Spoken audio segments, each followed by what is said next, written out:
हामी अहिले हिमाल खबर संवादमा छौँ र हाम्रो आजको विशेष अतिथि हुनुहुन्छ संविधान सभा अध्यक्ष तथा नेकपा एमालेका प्रभावशाली नेता सुभाष चन्द्र नेमाङ। यहाँलाई कार्यक्रममा स्वागत छ। हजुर, धन्यवाद, नमस्कार। आज हामी यो संविधान दिवसको अवसरमा कुराकानी गर्न गइरहेका छौँ र यो संविधान सभाबाट जारी भएको 6 वर्ष भयो। हजुरकै नेतृत्वमा संविधान जारी भयो। आज 6 वर्षपछि फर्केर हेर्दाखेरि कस्तो लाग्छ हजुरलाई? के त्यो दिनहरू सम्झिँदाखेरि राम्रो भएछ वा कमी कमजोरी भएछ? के सम्झिनुहुन्छ आज दिनमा सम्झिनु पर्दा? हामीले नेपालको संवैधानिक इतिहासमा एउटा ऐतिहासिक काम सम्पन्न गर्यौँ। 7 सालको सेरोफेरोदेखि जनताले संविधान सभा मार्फत संविधान चाहेका थिए, तर लामो समयसम्म त्यो सम्भव भएन। 62-63 को आन्दोलन पश्चात अन्ततः संविधान सभाको जुन सपना थियो त्यो पुरा भयो। पहिलो संविधान सभाले संविधान बनाउन सकेन, धेरै उपलब्धिहरू हासिल गर्यो, तर त्यो पूर्ण हुन सकेन। दोस्रो संविधान सभाको चुनाव भएपछि पहिलो संविधान सभाको उपलब्धिलाई जोडेर त्यसैमा टेकेर दोस्रो संविधान सभाले संविधान निर्माणको काम पुरा गर्यो। हामीले अन्ततः सार्वभौम सत्ता सम्पन्न जनताको प्रतिनिधिमूलक संस्था संविधान सभा मार्फत जनताको संविधान निर्माण गर्यौँ। सङ्घीय लोकतान्त्रिक गणतन्त्र, धर्मनिरपेक्षता, समावेशिता सहितको समाजवाद उन्मुख संविधान हामीले निर्माण गर्यौँ। यसरी जनताको लामो समयदेखिको चाहना र भावनालाई हामीले मूर्तता प्रदान गर्न सक्यौँ भनेदेखि अहिले यो 6 वर्षको अवधि त्यसलाई कार्यान्वयन गर्दाको महत्त्वपूर्ण अवधि हो। यो अवधिमा हामीले संविधानलाई कार्यान्वयन गर्ने सन्दर्भमा देशका कानुनहरूलाई संविधान सम्मत बनाउने काम सम्पन्न गर्यौँ। धेरै महत्त्वपूर्ण कानुनहरूको निर्माण भए र यो संविधानले जुन मौलिक अधिकारहरू जनतालाई प्रदान गरेको छ, ती मौलिक अधिकारहरू आधारित भएर कानुन निर्माण गर्ने काम सम्पन्न भयो। यो लगायतका महत्त्वपूर्ण कामहरू गर्दै संविधानलाई कार्यान्वयन गर्दै यहाँसम्म आइपुगियो र संविधान अन्तर्गत सङ्घीय संसदको निर्वाचन सम्पन्न भयो, सङ्घीय संसद गठन भयो, त्यसै गरेर प्रदेश सभा गठन भए, अनि स्थानीय तहको हामीले स्थापना गर्ने काम गर्यौँ। यी महत्त्वपूर्ण कामहरू पनि सम्पन्न भए र संक्षेपमा भन्नुपर्दा जनतालाई सबल बनाउने काम भयो र एक शब्दमा भन्नुपर्दा अहिले जनताको आशीर्वाद लिएर, जनताको समर्थन लिएर अब जुनसुकै प्रकारको परिवर्तन गर्न सकिने अवस्था र आधार हामीले तयार गरेका छौँ। यो धेरै महत्त्वपूर्ण उपलब्धि हो।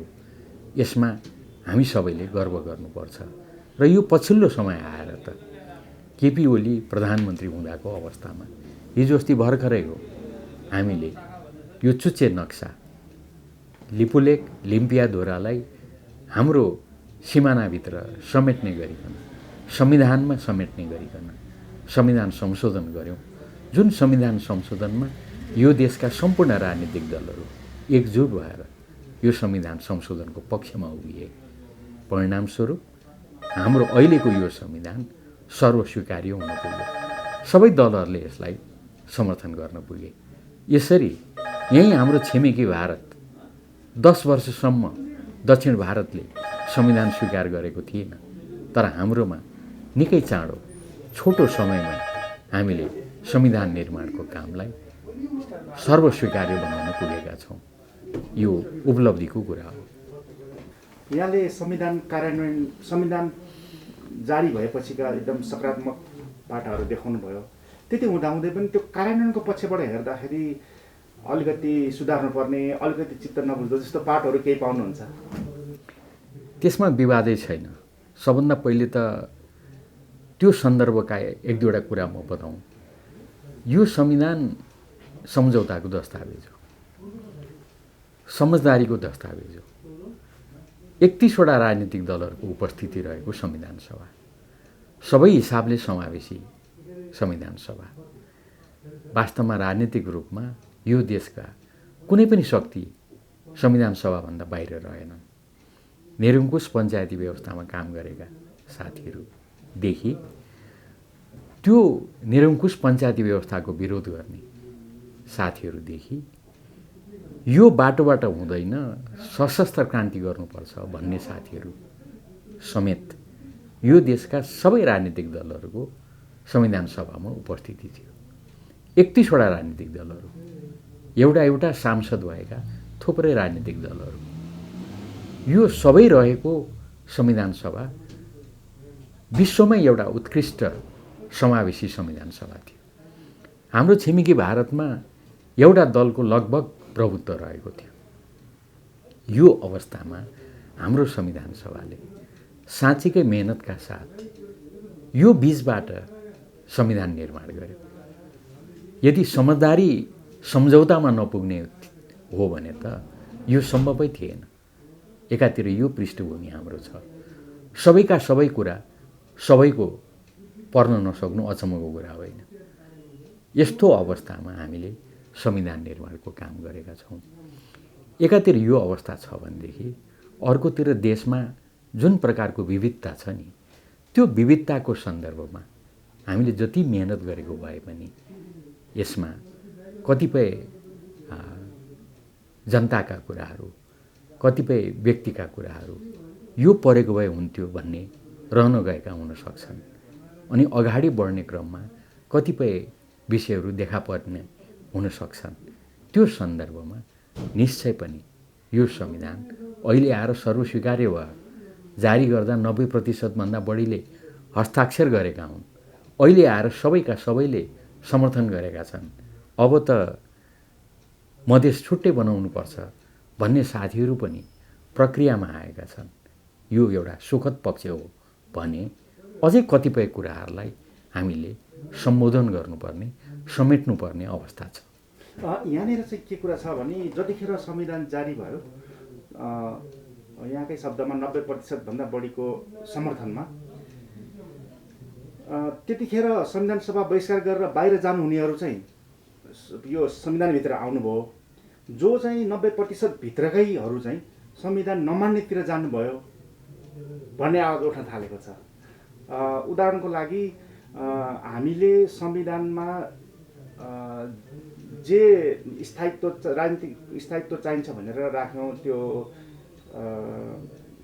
2 वर्षसम्म अविश्वासको मत के प्रस्ताव ल्याउन नपाइने, त्यसपछि यो थ्रेसहोल्डको व्यवस्था भयो। अनि दल विभाजन गर्दाखेरि केन्द्रीय समिति र संसदीय दल दुवैमा 40% चाहिने लगायतका कुरा छ नि, त्यो कुरा त भत्किँदै गयो जस्तो लाग्दैन?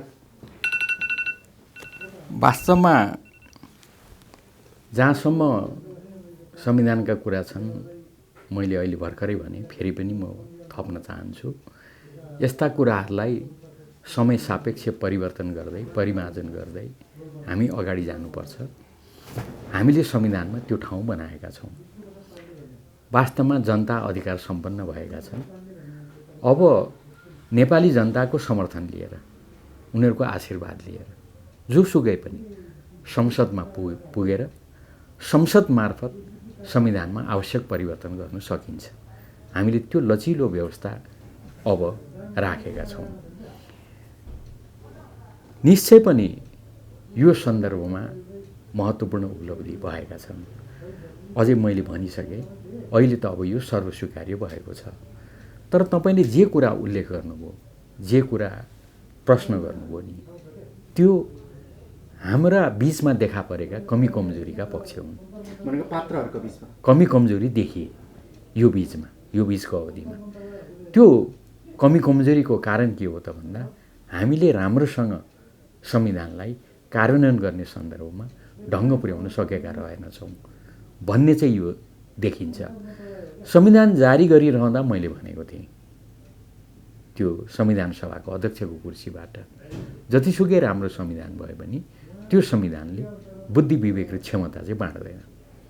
वास्तवमा छिमेकी भारतको सन्दर्भमा अम्बेडकरले भनेका छन्, तपाईहरुले जे कुरा उठाउनु भएको छ त्यो संविधानको खोटको कारण होइन, संविधानको कमी कमजोरी कारण होइन, खोट हामीमा छ उहाँले भन्नुभएको थियो। मैले ठ्याक्कै त्यही कुरा भन्न खोजेको हुँ।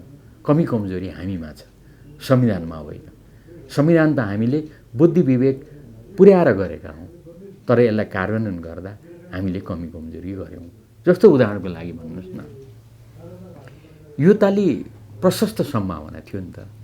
श्रावण 32 गते हामीले सदन अचानक अन्त्य गर्यौँ। भोलिपल्टदेखि राजनीतिक दल विभाजन गर्ने खालका प्रक्रियाहरू सुरु भए। भदौ 23 गते आएर फेरि संसद अधिवेशन बस्यो। श्रावण 32 देखि निरन्तर अनावश्यक, देशलाई आवश्यक नभएको त्यो दल विभाजनतर्फ नलागेको भए, आखिरमा त्यो अवधिलाई हामीले सदुपयोग गरेको भए बजेट अहिले ठप्प हुने, यो बजेट होलिडे भनेर जुन उठिरहेछ नि, त्यो स्थिति आउने थियो त।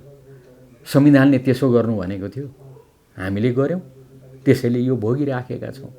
त्यसै गरेर भन्नुहोस्, दल विभाजनभन्दा अगाडि नै दलका सांसदहरू दलको अनुशासनमा रहेका हुन्छन्, तर त्यो कुरालाई वास्ता नगरिकन हामीले जुन दूषित गठबन्धनहरू गर्न पुग्यौँ नि, त्यसले एउटा राम्रो मूल्य र मान्यता स्थापित गर्न सक्यो।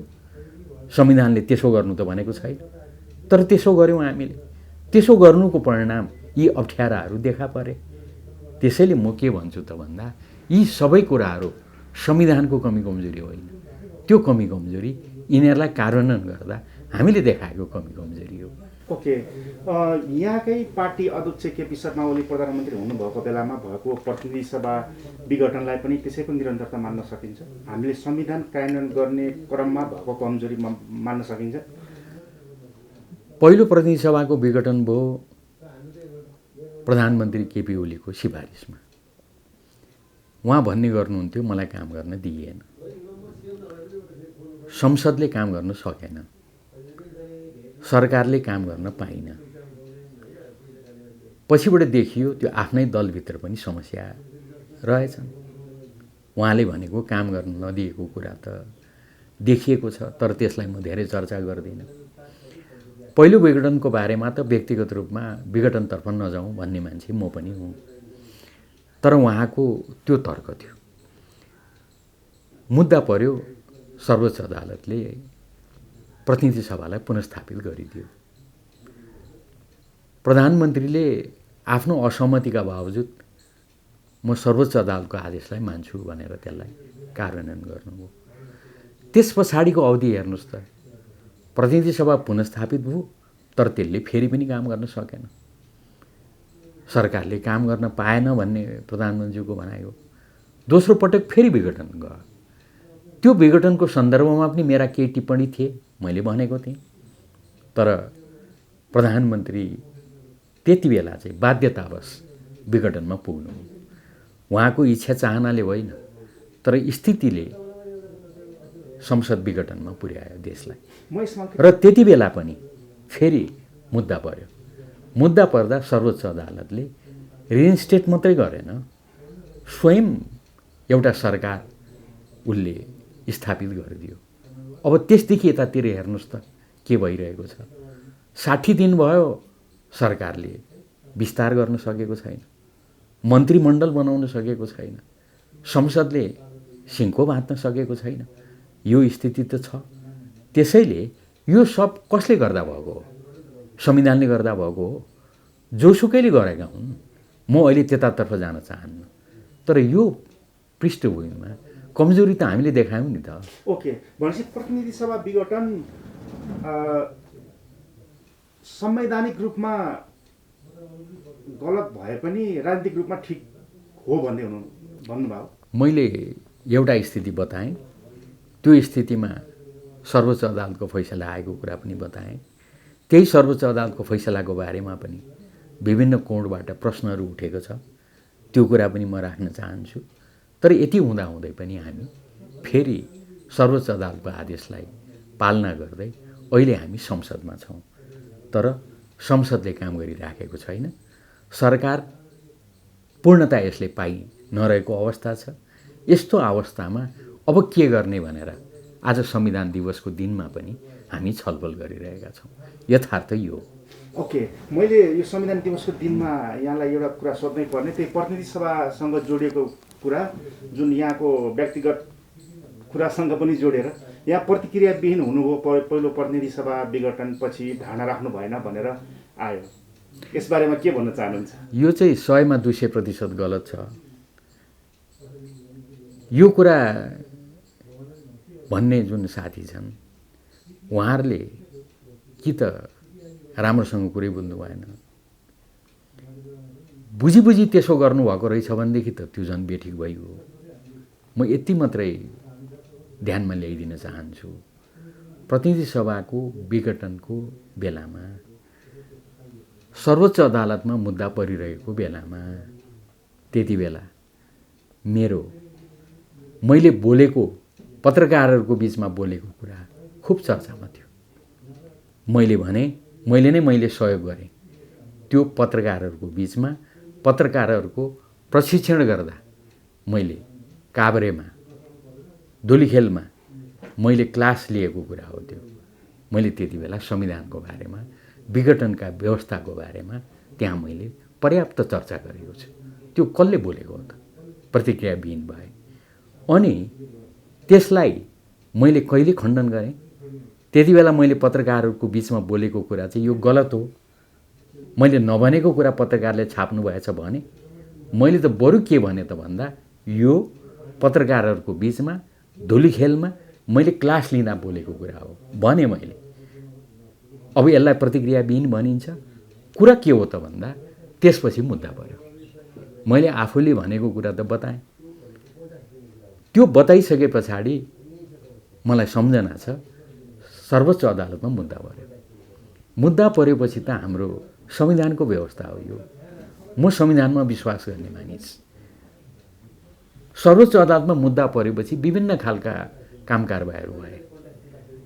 त्यहाँ वक्तव्यबाजीहरू भए, घाँटीमा प्लेकार्ड झुन्ड्याएर हामी यहाँ छौँ भनेर सर्वोच्च अदालतको अगाडि नारा लगाउने काम भए। ठिक ढङ्गले निर्णय गर, होइन भने जनताले बाटोमा तान्नेछन् भन्नेसम्मका धम्कीपूर्ण कुराहरू आए। मेरो भनाइ के थियो त भन्दाखेरि सर्वोच्च अदालतमा मुद्दा परेपछि सर्वोच्च अदालतमा विश्वास गर्नुपर्छ। सर्वोच्च अदालतले दुधको दुध पानीको पानी गर्छ। हामीले पक्ष वा विपक्षमा अदालतलाई प्रभाव पार्ने काम गर्नु हुँदैन। मैले के बेठिक भने? मैले यसो भनेको कुरा प्रतिक्रियाविहीन हो र यो त प्रतिक्रिया हो। र मैले त्यति बेला के पनि भनेको छु त भन्दा तपाईहरू पर्खिनुहोस्, सर्वोच्च अदालतले निर्णय गरेको भोलिपल्ट यसबारेमा म बोल्छु। अहिले चाहिँ संविधानको कारण म बोल्दिनँ भनेको हुँ। कसरी प्रतिक्रियाविहीन भयो? भनेपछि सर्वोच्चको फैसला जे आयो त्यसको उल्टो आएको भए पनि यहाँको धारणा त्यही नै हुन्थ्यो। सर्वोच्च अदालतको जुन आदेश छ, मेरो प्रष्ट भनाइ छ, सर्वोच्च अदालतलाई हामीले संविधानको व्याख्याता बनाएका छौँ। हामी कोही पनि व्याख्याता होइनौँ। संविधान सभा अध्यक्ष, संविधान सभाका सदस्यहरू त्यति बेला के भएको थियो सम्म हामीलाई लागेको कुरा भन्न सक्छौँ, तर त्यो व्याख्या होइन। त्यसै गरेर भूतपूर्व प्रधान न्यायाधीशदेखि लिएर कोही पनि संविधानको व्याख्याता होइन। स्वयं वर्तमान न्यायाधीशहरू पनि संविधानको व्याख्याता होइनन्। सर्वोच्च अदालत चाहिँ संविधानको व्याख्याता हो।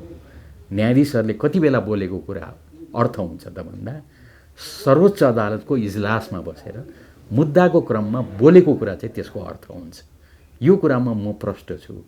त्यही प्रष्ट भएको नाताले सर्वोच्चले फैसला गरेको भोलिपल्ट बोल्छु भने मैले। सर्वोच्च अदालतले बोल्यो, त्यसका कतिपय कुराहरूमा हाम्रो असहमति रह्यो, तर असहमतिका बावजुद सर्वोच्च अदालतले गरेको फैसलालाई हामी मान्छौँ, कार्यान्वयन गर्छौँ भन्यौँ। हामी कार्यान्वयन गरेर अगाडि बढ्यौँ। ओके, अनि यो संविधानको धारा 76को 5 अनुसारको जुन सरकार छ, त्यो सरकारले बिचमा विश्वास गुमायो भने अर्को सरकार बन्न सक्छ कि हामी अर्ली इलेक्सनमा जान्छौँ? कहिलेको कुरा गर्नुभयो? यो अहिले भएको संवैधानिक व्यवस्था, अहिलेको सरकार शेरबहादुर देउवा पिएम बन्नुभएको जुन त्यो धारा 76 को 5 अनुसार छ, यस पछाडिको स्टेप चाहिँ के हुनसक्छ संविधान अनुसार? अब अहिले यो सरकार त मैले भने सम्मानित सर्वोच्च अदालतले आफ्नो फैसलाबाटै यसलाई सरकारको रूपमा स्थापित गर्यो। यो जनताको बोलीमा भन्ने हो भने यो जनादेशबाट बनेको सरकार होइन। स्वयं प्रधानमन्त्री शेरबहादुरजीले केही दिन अगाडि, उहाँ प्रधानमन्त्री बन्नुभन्दा अगाडि भन्नुभएको थियो, सरकार बनाउन मलाई जनादेश छैन। उहाँले ठिक कुरा बोल्नुभएको थियो। त्यसैले जनादेशबाट होइन, संसदको कुनै मतदानबाट पनि होइन, सर्वोच्च अदालतले आदेश दिएर परमादेशबाट यो सरकार बनेको हो। यो यथार्थ हो। यो यथार्थको सरकारले सर्वोच्च अदालतकै आदेशअनुसार यसले विश्वासको मत लिँदा यसले विश्वास प्राप्त गर्यो। विश्वास प्राप्त गरिसके पछाडि त यो सुरुकै अवस्थामा आइपुग्यो। त्यसैले अब अहिले यस्तो भयो भने यस्तो हुन्छ भनेर मैले भन्दा फेरि 10 वटा राजनीतिक अर्थ लाग्ला। योभन्दा बढी म टिप्पणी गर्दिनँ। संविधान अनुसार यो सरकार सर्वोच्च अदालतको आदेशबाट बनिसके पछाडि यसले विश्वासको मत प्राप्त गरेर यो फुल फ्लेज्ड एउटा सरकारको रूप यसले हैसियत प्राप्त गरेको छ। त्यो संविधानको धारा 76 को 5 एकचोटि प्रयोग भइसके पछाडि फेरि 76 को 1 मा जान मिल्छ कि मिल्दैन? त्यो त मैले भने नि, 76 को 5 अनुसारको सरकारले विश्वासको मत प्राप्त गरिसकेको अवस्थामा यो पूर्णतः अब यसले सरकारको रूप प्राप्त गरेको छ। भनेपछि यो जनादेशकै सरकार भन्न मिल्यो त्यसो भए त? विश्वासको मत लिइसकेपछि होइन। अब यसमा त जनादेश त कुन रूपमा सरकार आयो भन्ने रूपमा यसको अर्थ गरिएको हो। होइन भनेदेखि त अब यो त सर्वोच्च अदालतकै आदेश बमोजिम भनिसके पछाडि त संविधान बमोजिम नै यो त सरकार अहिले चलिरहेको अवस्था हो। होइन, यसले विश्वासको मत पनि प्राप्त गरिसकेको छ। विश्वासको मत प्राप्त गरिसकेको अवस्थामा त यो त पूर्णतः एउटा सरकारको रूपमा क्रियाशील छ। यो संविधानकै यो स्वीकार्यताको कुरा गर्दाखेरि यहाँले सबैले स्वीकार्य भन्नुभयो, तर पछाडि चाहिँ संविधानले जुन कुरालाई सबैभन्दा ठुलो उपलब्धि मानेको छ, जस्तो धर्मनिरपेक्षता, गणतन्त्र, सङ्घीयता, समावेशिता जस्ता विषय, यो पछिल्लो समय चाहिँ यो विषयहरूमा अलिक बढी नै आलोचना हुन थालेको, टिक्का टिप्पणी भइरहेको जस्तो लाग्दैन हजुरलाई? यो कुराहरू चाहिँ अनावश्यक रहेछ भन्ने जस्तो लाग्दैन? मलाई चाहिँ फिटिकै लाग्दैन। त्यसैले मैले सुरुमै पनि जोड दिएँ, हाम्रो उपलब्धि भनेको सङ्घीय लोकतान्त्रिक गणतन्त्र, धर्मनिरपेक्षता, समावेशिता सहितको समाजवाद उन्मुख संविधान हामीले बनाएका छौँ। यसमा कहीँ कतै पनि प्रश्न छैन। अब तपाईँले सङ्केत गर्नुभएको हो भने कहीँ कतै यसो प्रश्न उठ्ने गरेको म पाउँछु। कुनै पार्टीका अमुक कोही नेताले कुनै ठाउँमा केही बोल्नुभयो भने अब त यसमा त प्रश्न उठेछ भनेर हामीले भन्नु हुँदैन। त्यसलाई बढी महत्त्व दिएको हुन्छ त्यो। तर नेपाली काङ्ग्रेस, नेकपा एमाले, माओवादी केन्द्र लगायत राजनीतिक दलहरू छन् नि, संसदका महत्त्वपूर्ण राजनीतिक दलहरू छन् नि, जसले आन्दोलनको बेलामा भूमिका खेले, संविधान निर्माणमा भूमिका खेले, त्यति बेला पास गर्ने बेलामा बहिष्कार गरेको भए पनि त्यो संविधान निर्माणमा सबैको उहाँहरूको समेत महत्त्वपूर्ण भूमिका रहेको छ। त्यसलाई ध्यानमा राखेर म के आग्रह गर्न चाहन्छु त भन्दाखेरि यस्तो अवस्थामा त्यो संविधान निर्माणको जुन कुरा छ, संविधान निर्माणमा सबैको भूमिका रहेको छ। सङ्घीय लोकतान्त्रिक गणतन्त्र, धर्मनिरपेक्षता र समावेशिता मूलभूत रूपमा त्यस्तो संविधान हामीले बनाएका छौँ। त्यसैले कहीँ कतै व्यक्तिगत रूपमा कसैले केही प्रश्न उठायो भने पनि त्यसैको आधारमा चाहिँ यसमा प्रश्न उठ्न थाल्यो भन्नु हुँदैन। तर एकछिनलाई मान्नुहोस्, मेरो पार्टी नेकपा एमाले स्थायी कमिटीको एजेन्डै बनायो यो कुनै प्रश्नलाई लिएर, केन्द्रीय कमिटीको एजेन्डै बनायो। नेपाली काङ्ग्रेसले त्यसै गर्यो, माओवादी केन्द्रले त्यसै गर्यो। यी महत्त्वपूर्ण मुख्य राजनीतिक दलहरूले त्यति बेला यिनीहरूले विचार पो गर्न थाले कि भनेर प्रश्न उठेको मान्नुपर्छ। तर यी दलहरूले कसैले पनि यो विषय उठाएका छन् छैन। त्यसैले कुनै सन्दर्भमा कसैले केही कुरा बोल्नुभयो भने त्यसैलाई यो चाहिँ धुमधाम भयो, अब त संविधानमाथि प्रश्न उठ्न थाल्यो भन्ने कुरातर्फ जानु ठिक हुँदैन। ओके, यहाँ चाहिँ राजनीतिक कर्मीसँगै कानुनको संविधानको पनि एकदमै ज्ञाता हुनुहुन्छ। यो संविधानलाई अझै बलियो बनाउँदै लानको लागि आजको 6 वर्षको अनुभव हेर्दाखेरि केही यो पाटो चाहिँ सच्याउन पाए हुन्थ्यो भन्ने केही सुझाव दिन चाहनुहुन्छ? अहिले हामीले जे संविधान बनायौँ त्यो संविधानलाई राम्रोसँग कार्यान्वयन गर्दै अगाडि बढ्नुपर्छ भन्ने मेरो मूलभूत कुरा हो। त्यो मैले अघि पनि जोड दिएको छु। सँगसँगै मैले के जोड दिएको छु त भन्दा जनताको आशीर्वाद लिएर संसद मार्फत अब त जनताले चाहेको परिवर्तन गर्न सकिन्छ। त्यसको लागि आन्दोलन गर्नु पर्दैन। मैले यो किन पनि भनेको त भन्दा एउटा अर्को पनि चर्चा छ नि, तपाईँले भनेकै कुराभित्र त्यो पर्छ। यो देशमा 10-10 वर्षमा परिवर्तन हुन्छ। अब परिवर्तन हुने बेला भएको छ, अब परिवर्तन हुन्छ। यो हल्ला र चर्चा मात्रै हो, यसको कुनै तुक छैन। म महत्त्वपूर्ण फरक बताउँछु। त्यो महत्त्वपूर्ण फरक के हो त भन्दा यो देशको संवैधानिक इतिहास निकै धनी छ। लामो समयदेखि हामी संवैधानिक प्रक्रियामा छौँ। तर यो अहिलेको संविधानभन्दा अगाडि सबै संविधानका अधिकारका स्रोत शासक हुन्। सबैजसो राजा हुन्। अलिकति केही समय राणा शासकहरू पनि संविधानको स्रोतको रूपमा देखिन्थे। तर अहिलेको संविधान नै यस्तो संविधान हो, पहिलो संविधान हो जसको अधिकारको स्रोत सार्वभौम सत्ता सम्पन्न नेपाली जनता हुन्। त्यसैले हाम्रो संविधानको प्रस्तावना नै हामीले सार्वभौम सत्ता नेपाली जनताको प्रतिनिधिमूलक संस्था संविधान सभाले यो बनाएको संविधान हामीले जारी गरेका छौँ भनेर घोषणा गरेका छौँ। त्यसैले अधिकारको स्रोत नेपाली जनता रहेको यो संविधानले जुन ढङ्गले यो संविधान जारी गर्यो त्यो नेपालको इतिहासमा यो ऐतिहासिक छ। अधिकारको स्रोत नेपाली जनता हुन्। त्यसैले अरू शासकहरूले दिएको संविधान जस्तो 7 वर्ष 8 वर्षमा परिवर्तन हुने अर्थात् त्यस्तो कमजोर धरातलमा उभिएको संविधान होइन। यो संविधान सभा सार्वभौम सत्ता सम्पन्न नेपाली जनताको प्रतिनिधिमूलक संस्था संविधान सभा जो साह्रै समावेशी छ, त्यसले सहभागितामूलक ढङ्गले यो संविधान बनाएको हो। यहाँले यसो भनिराख्नु हुँदाखेरि हामीले संविधानमै लेख्यो जेठ 15 मा बजेट ल्याउनु। अहिले पहिलोचोटि बजेट होलिडे छ, जबकि यहाँकै पार्टी सङ्घीय संसदको सबभन्दा ठुलो पार्टी हो। यहाँले भनिराख्नु भएको छ यो संविधान ठिक छ, हुँदाहुँदै पनि यो कन्डिसन किन आयो त? त्यसो भए मैले अघि नै भने संविधानले त यसो भनेको थिएन। अझै म जेठ 15 मै ल्याउनु भनेको थियो। अझै प्रश्न गर्छु, तपाईँले भनेको जस्तो जेठ 15 मै बजेट ल्याउनु भनेको थियो।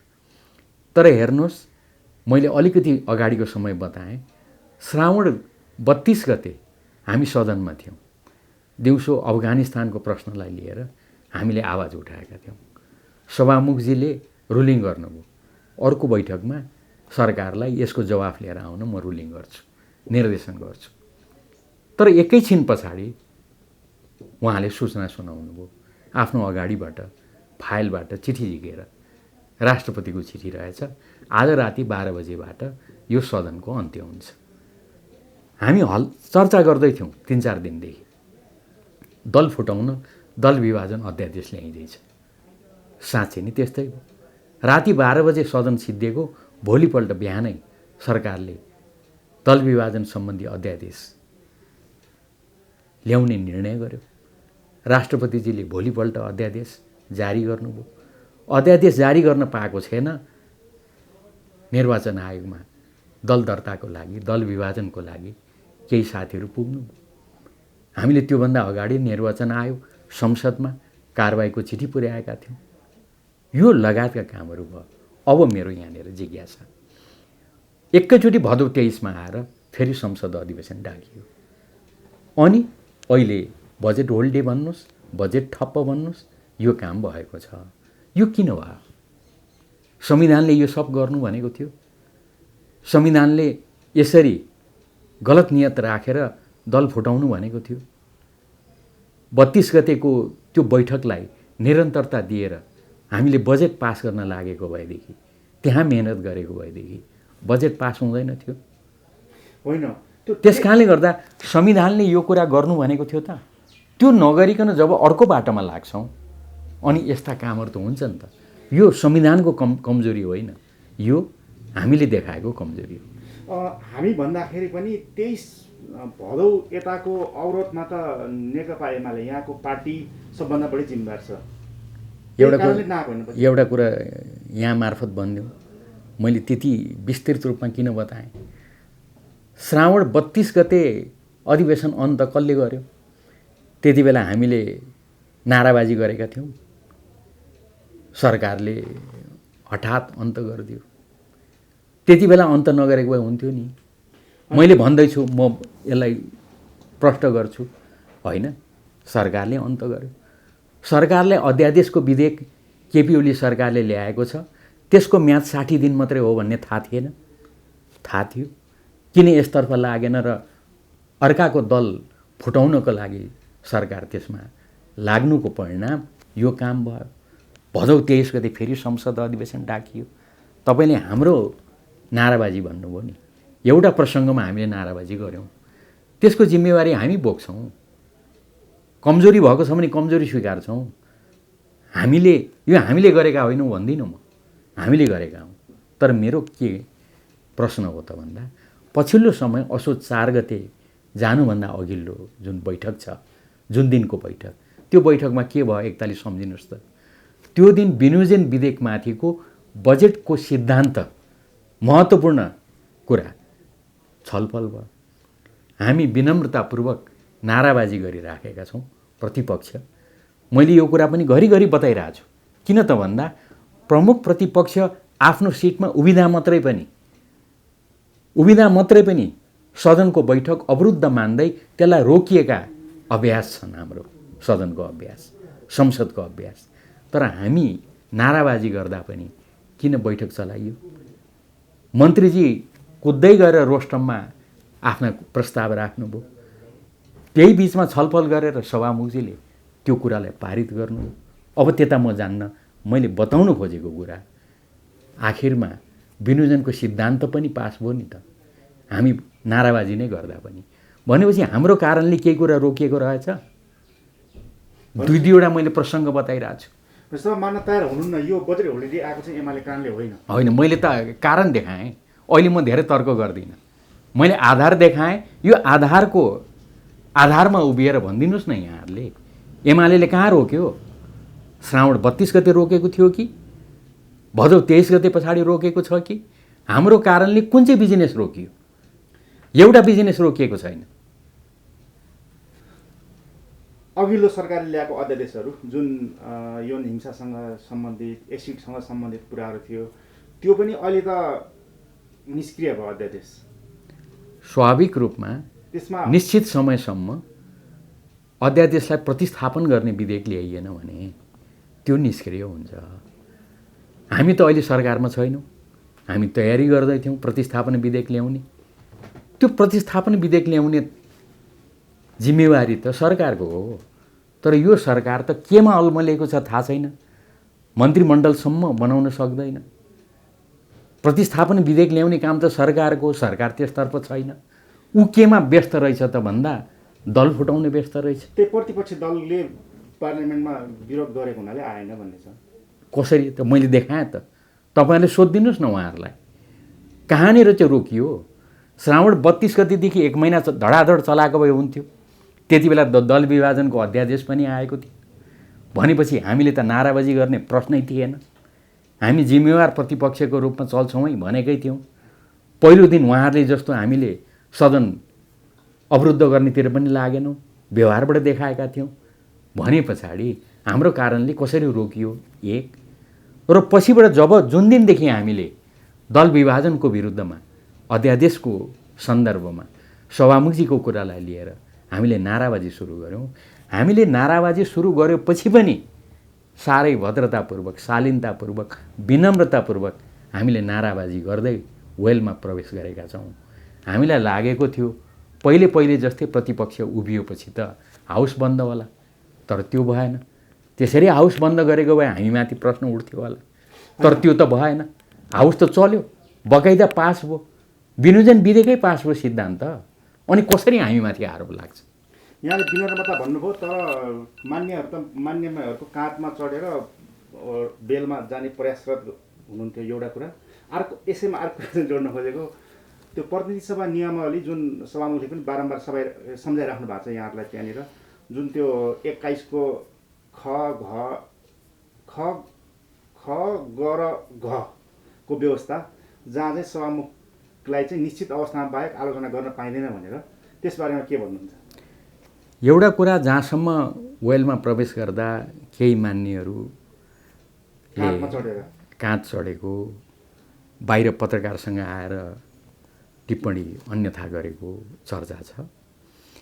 यो कुरा हामीले तुरुन्तै भोलिपल्ट संसद दलको बैठक राखेर संसद दलका नेता केपी ओलीले तपाईहरू विनम्रतापूर्वक प्रस्तुत हुनुहोस्, त्यहाँ हुने कुनै पनि काम कारबाहीबाट प्रतिक्रियामा आएर यस्ता कुनै पनि काम नगर्नुहोस् भनिसक्नु भएको छ।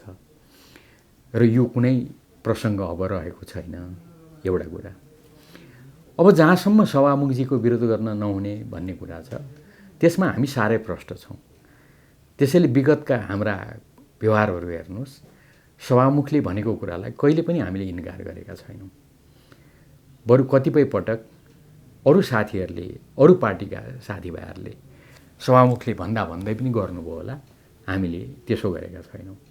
तर यसपटक गरेकै हौँ। यसपटक हामीले प्रष्ट शब्दमा भनेका छौँ, हामीले त्यही पनि राखेका छौँ।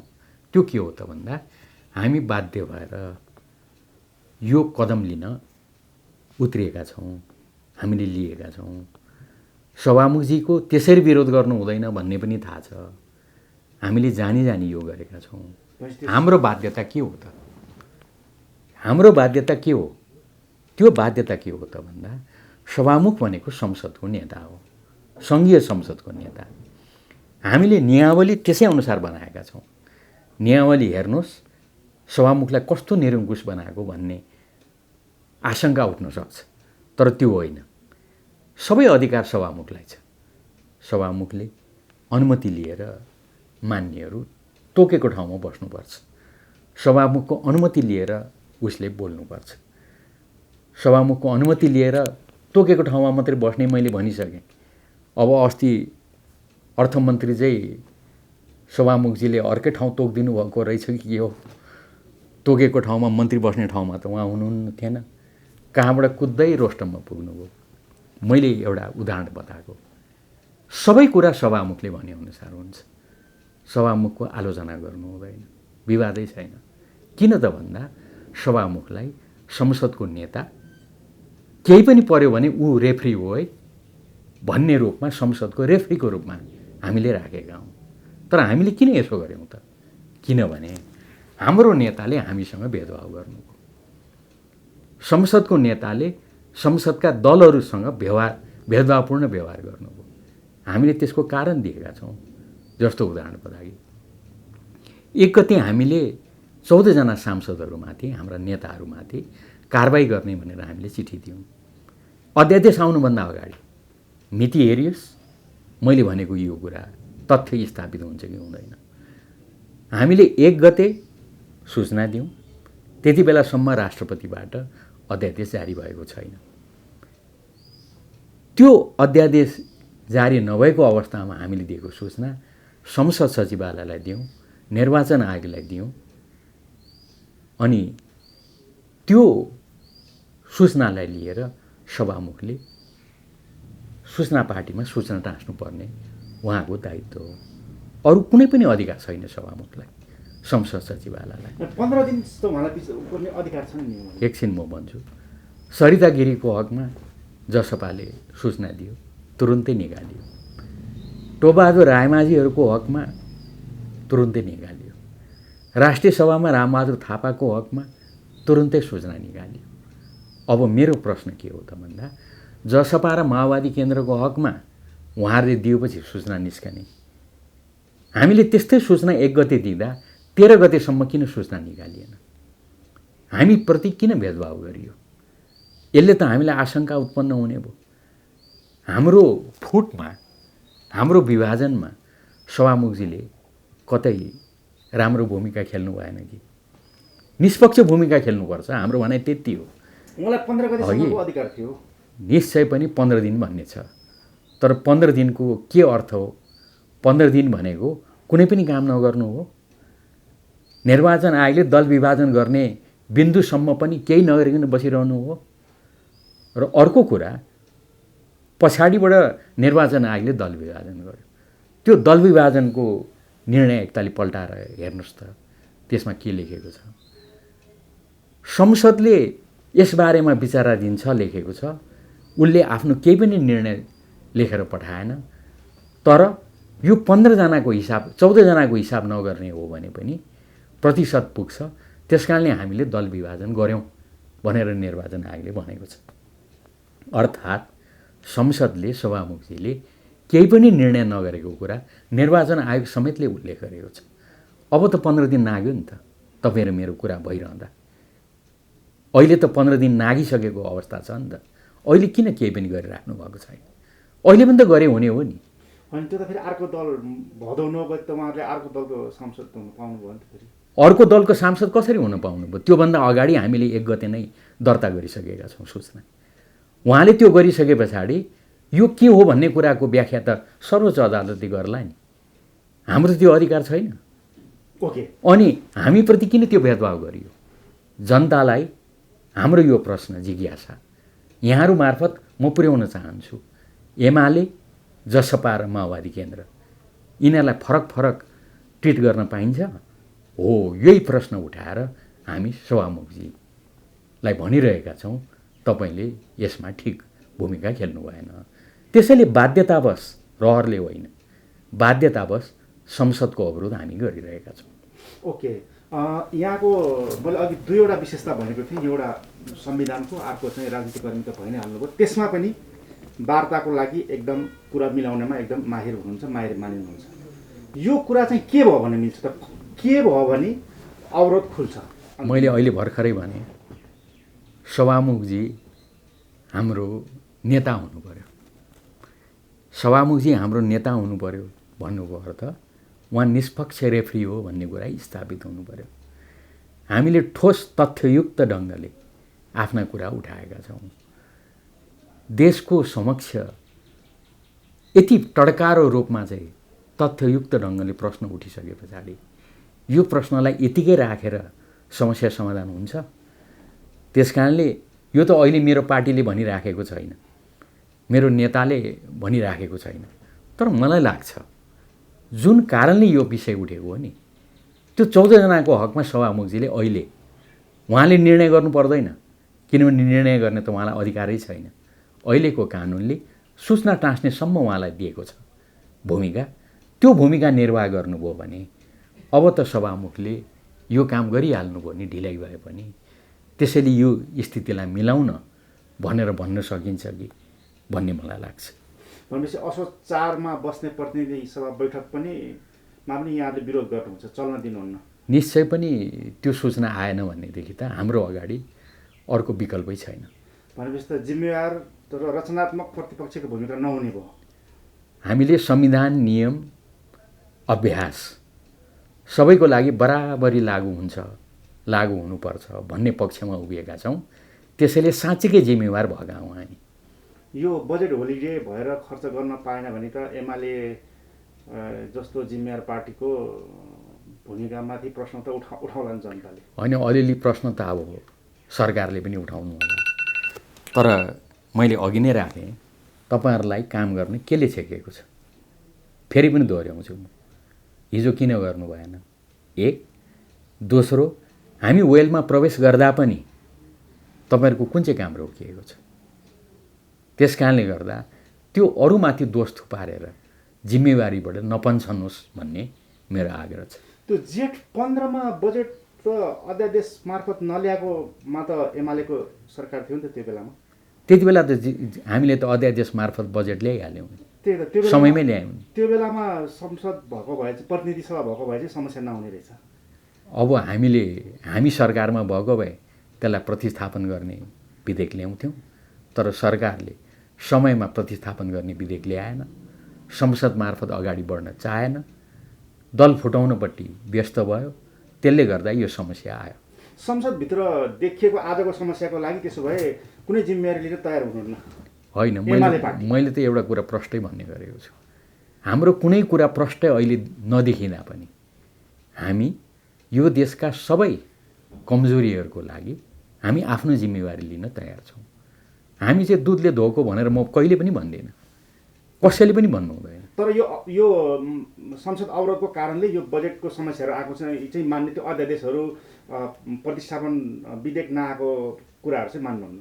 होइन, त्यो त यो बजेट जुन ठप्प भएको छ नि, यो घटनाक्रमको लागि चाहिँ हाम्रो जिम्मेवारी छैन अघि।